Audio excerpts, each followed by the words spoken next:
অনেকে বলে যে তুমি লেখাপড়া করার পর গ্রামে চলে আসতো, শহরে তুমি কোনো চাকরি করতে পারতো। আমার কথা হচ্ছে এই ক্ষেত্রে যে শহরে তো অনেক লোক আছে ইনশাল্লাহ সময় দেওয়ার মতো, কিন্তু আমরা যেহেতু আরবান এলাকার মধ্যে পড়ে রয়েছি, অবহেলিত একটা চর এলাকার মধ্যে, সবাই কিন্তু এই দেশকে পছন্দ করে না। কিন্তু আমরাও যদি তাদের মতো অ্যাভয়েড করে এই দেশ থেকে চলে যাই, দূরে চলে যাই, তাহলে আমাদের দেশটাকে দেখবে কি? আসসালামু আলাইকুম ওয়া রাহমাতুল্লাহি ওয়া বারাকাতুহু। আমি মোহাম্মদ আনিসুর রহমান, প্রধান শিক্ষক, মুরাদনগর দারুল উলুম ইসলামিক কিন্ডারগার্টেন। আসলে আমাদের এই প্রতিষ্ঠানটি প্রতিষ্ঠিত করেছি 2017 সনে। 2017 সন থেকে 2024 সন পর্যন্ত এই বরাবরই ইনশাল্লাহ আমরা সমাপনী পরীক্ষায় অংশগ্রহণ করতেছি। আমাদের ফলাফল 100% ইনশাল্লাহ ভালো।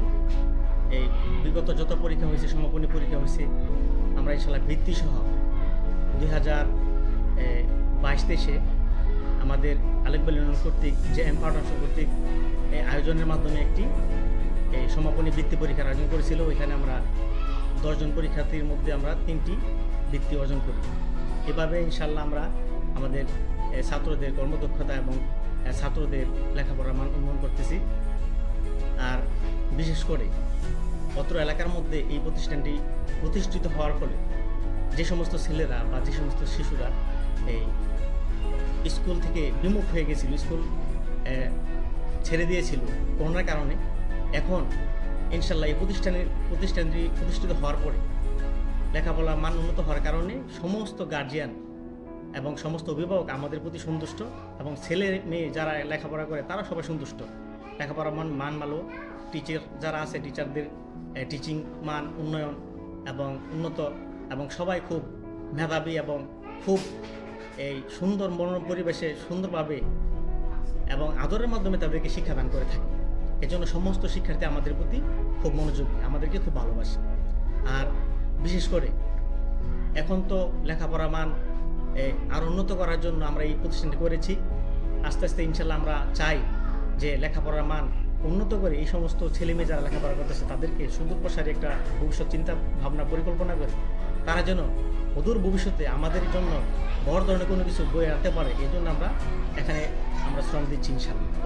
আর অনেকে বলে যে তুমি লেখাপড়া করার পর গ্রামে চলে আসতো, শহরে তুমি কোনো চাকরি করতে পারো। আমার কথা হচ্ছে এই ক্ষেত্রে যে শহরে তো অনেক লোক আছে ইনশাল্লাহ সময় দেওয়ার মতো, কিন্তু আমরা যেহেতু আরবান এলাকার মধ্যে পড়ে রয়েছি, অবহেলিত একটা চর এলাকার মধ্যে, সবাই কিন্তু এই দেশকে পছন্দ করে না। কিন্তু আমরাও যদি তাদের মতো অ্যাভয়েড করে এই দেশ থেকে চলে যাই, দূরে চলে যাই, তাহলে আমাদের দেশটাকে দেখবে কি? এই জন্য আমরা চাইতেছি যে আমাদের ছেলেরা যাতে লেখাপড়া করে, আমাদের ভাই বেরাদর সন্তান যারা আছে তারা যেন উচ্চশিক্ষিত হয়, এই জন্য নিজের শ্রম নিজের মেধাকে যাতে আমরা কাজে লাগাইতে পারি, এই জন্য আমরা গ্রামের মধ্যে আমরা ইনশাল্লাহ এখন আসছি এবং আজীবন থাকবো আশা করি।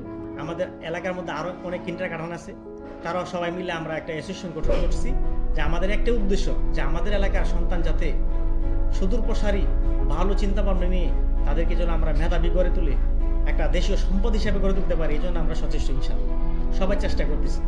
তো আমাদের জন্য আপনারা দোয়া করবেন, যারা ভিডিওটি দেখতেছেন সবার প্রতি আমাদের অনুরোধ রইল আমাদের জন্য দোয়া করা, এবং যাদের সন্তান আছে বাড়িতে ঝরে পড়ার মতো তাদেরকে স্কুলে দিয়ে সুশিক্ষা শিক্ষিত বানানো। আর বিশেষ করে সমস্ত প্রতিষ্ঠানের প্রতি যদি কেউ গভীর নজর দেয় বা গার্জেন যদি একটু সচেতন হয়, প্রতিষ্ঠানের দিক দিয়েও প্রতিষ্ঠানে যারা কর্মরত আছে তারাও অনেক আনন্দ পায়, এবং যারা লেখাপড়া করে তারাও অনেক আনন্দ পায়। এই জন্য সকলের প্রতি উদারতা আহ্বান, সবাই যেন সমস্ত ছেলে মেয়ের প্রতি যত্ন সহকারে নজরদারি করে এবং স্কুলের প্রতি সবাই খেয়াল রাখে।